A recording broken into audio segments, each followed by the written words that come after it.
eu mudei o visual. Eu não vou falar que espero que achem que tá legal, porque eu sei que não tá. Mas esse vídeo aqui é para fazer uma resenha a respeito desse livro aqui. Não sei se fica melhor aqui. Deixa eu ver. Visão panorâmica da história da igreja, escrito pelo autor Justo L. Gonzalez. Esse livro, interessantíssimo, curtinho, bem pequeno, e ele é um guia para uma coleção que o próprio Justo L. Gonzalez escreveu sobre a história da igreja, que se chama História Ilustrada do Cristianismo. São 10 volumes, e isso aqui ele serve como uma carta náutica. Só para vocês entenderem, a cada tópico que tem no livro, então estou no tópico aqui, ó, lendo alguma coisa, e ele vem e ele fala, ó, veja lá a História Ilustrada do Cristianismo, e mostra aqui a referência onde que está isso que ele está falando. Lógico, em 10 volumes, lá é muito mais completo. Então isso aqui é só um guia, uma carta náutica, eu achei bem interessante. Ele trata dos maiores eventos da história da igreja, aí, desde lá a história da igreja primitiva até os nossos dias de hoje. Então, para vocês terem uma ideia, ele é dividido da seguinte maneira. Ele tem umas explicações preliminares, tipo essa aí que eu acabei de passar. Tem a introdução e depois 9 capítulos, que são divididos da seguinte maneira. A Igreja Antiga, o Império Cristão, depois capítulo 3, 4 e 5, a Baixa, a Alta e o Fim da Idade Média. Depois, no capítulo 6, a Conquista e a Reforma Protestante. Depois, no capítulo 7, ele vai falar sobre os séculos 17 e 18. No capítulo 8, ele fala sobre o século 19. E, por fim, no capítulo 9, ele fala sobre o fim da modernidade. E aí, só para vocês terem uma noção desse aspecto panorâmico geral, não dá, lógico, para fazer uma resenha muito aprimorada aqui, porque senão o vídeo ia ficar gigantesco. É só para você ter uma ideia, para ver se você vai ter interesse em adquirir esse livro ou não. Então, os períodos são divididos da seguinte maneira, nos seguintes períodos. A Igreja Antiga, ele vai falar dos primórdios do cristianismo até Constantino cessar, Constantino, imperador romano, até Constantino cessar as perseguições da igreja cristã, através do Edito de Milão, de 313 d.C. Depois, no capítulo 2, no Império Cristão, ele vai falar desse Edito de Milão até a deposição do último imperador romano do Ocidente, que foi no ano 476. A Baixa Idade Média, ela é da deposição de Rômulo Augusto, de 476, o imperador, o último, ao cisma entre o Oriente e o Ocidente, que foi em 1054. A Alta Idade Média vai ser do cisma entre o Oriente e o Ocidente, em 1054, ao começo da decadência do papado, em 1303. O fim da Idade Média vai falar dos primeiros sinais da decadência do papado, de 1303, a queda de Constantinopla, em 1453. A Conquista e a Reforma vai ser da queda de Constantinopla, de 1453, ao fim do século XVI, 1600.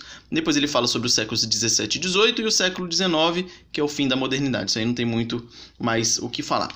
O que é importante de nós entendermos sobre a história da igreja? Isso logo no começo ele já fala no capítulo 1. Mais de 300 anos antes de Cristo, Alexandre Magno, ou conhecido também como Alexandre o Grande, tinha criado um vasto império, e uma das consequências de suas conquistas foi o helenismo, tendência de combinar a cultura grega com as culturas antigas das terras conquistadas, e seu império conquistou a região da Palestina.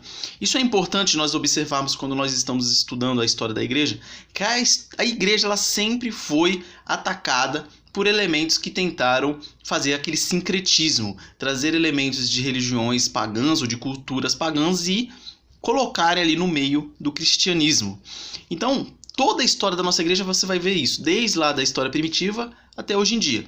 Só para vocês terem uma ideia, ele vai falar a respeito do judaísmo da Palestina, que naquela época, no período intertestamentário, aquele período que vai do fim do Antigo Testamento até o Novo Testamento, aqueles 400 anos, ele fala de algumas coisas que aconteceram naquele período e vai falar do judaísmo que tinha lá.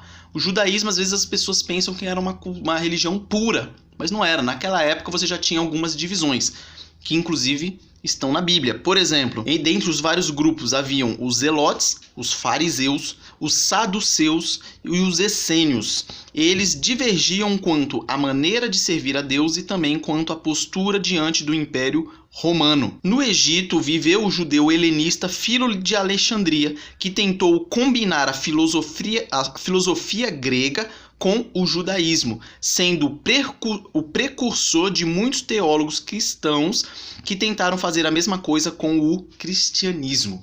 Então você vê sempre essa tendência de você tentar colocar elementos da cultura comum, da cultura clássica principalmente, dentro do cristianismo. Você vai observar isso depois, logo nos primeiros séculos, você vai ter a divergência entre Agostinho e o Pelágio. Depois você vai tendo essa caminhada, você vai tendo a questão do Tomás de Aquino, que também tentou colocar elementos da cultura clássica dentro da igreja, dentro do cristianismo, e isso você vai vindo até os dias de hoje. Hoje em dia você tem muito isso, muita secularização, muita coisa tentando entrar na igreja, e por isso há uma importância de você tentar manter a igreja de Cristo pura. Como eu faço isso? Observando o que as escrituras dizem e observando também como viviam lá os primeiros cristãos. Isso é importantíssimo. Muita gente ignora a história da igreja. As pessoas não querem nem saber, como se tudo tivesse começado a partir do seu nascimento até agora. E ó, que tem uma história muito mais antiga por trás aí. Então é importante nós sabermos isso. E é bem interessante ele falando a respeito depois da reforma, da origem do pentecostalismo. Ele fala dos puritanos, ele fala da chegada do pessoal evangélico na América do Norte, nas Américas. Ele vai falando da divulgação do cristianismo para o mundo inteiro. E é bem interessante uma coisa. No início do cristianismo não, no início aí logo após a reforma da questão dos evangélicos, você tinha a Europa sendo o polo cristão do mundo. Então, na parte norte do planeta, imagine o globo aí, você tem aquela parte de cima. E na América do Norte a mesma coisa, os Estados Unidos sendo ali o polo do cristianismo. É muito legal a gente observar como que, quando começaram as missões evangelísticas, o pessoal veio do norte para o sul, África, América Latina, região da Oceania e tal, da Ásia. E é interessante nós observarmos como hoje essa questão se inverteu. E eu acho até interessante como ele abordou isso lá no final do livro. Observem como ele disse essa questão, que eu achei muito, mas muito interessante.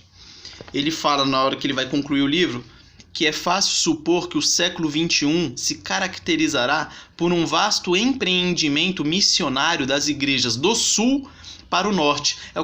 É o que está acontecendo hoje em dia. O cristianismo está muito forte na América Latina, na América do Sul e na África também. Em contrapartida, nos Estados Unidos e na Europa está tendo um declínio.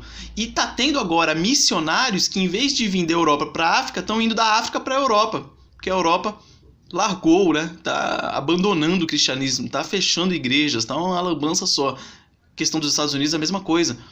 Vários missionários americanos no século 17, 18 e 19 vieram dos Estados Unidos para cá. Hoje em dia está tendo esse movimento inverso, missionários vindo daqui para lá. E ele continua. Portanto, os países que há 2 séculos eram considerados confins da terra, que aí no caso América Latina, Ásia, África, terão agora a oportunidade de devolver o testemunho do evangelho proveniente do norte, gerações antes, demonstrando uma vez mais que a palavra de Deus não voltará vazia, mas fará aquilo que o Deus a enviou. Por estranho e incrível que isso pareça a nós, simples mortais. Então vejam que interessante. Então a palavra de Deus veio sendo disseminada do norte para o sul, e agora está sendo do sul para o norte. Eu acho muito legal essa questão. E aí, o vídeo já ficou longo, 10 minutos, mas só para você ter uma noção, eu adquiriria, se fosse você, esse livro. Muito legal, muito importante para você ter essa ideia geral da história. É muito interessante você ter uma ideia geral e depois você vai se aprimorando em cada um dos detalhes, porque cada um dos detalhes vai demandar muito mais estudo. Como eu já disse no início do vídeo, imagine aí 10 volumes de livros que ele tem a respeito da história da igreja, a história do cristianismo, e esse aqui, olha a finurinha desse livro aqui, não tem nem 100 páginas, tem 95 se não me falha a memória. Beleza? Então eu aconselho, se você tiver a oportunidade, adquira. Forte abraço, boa semana a todos e até mais.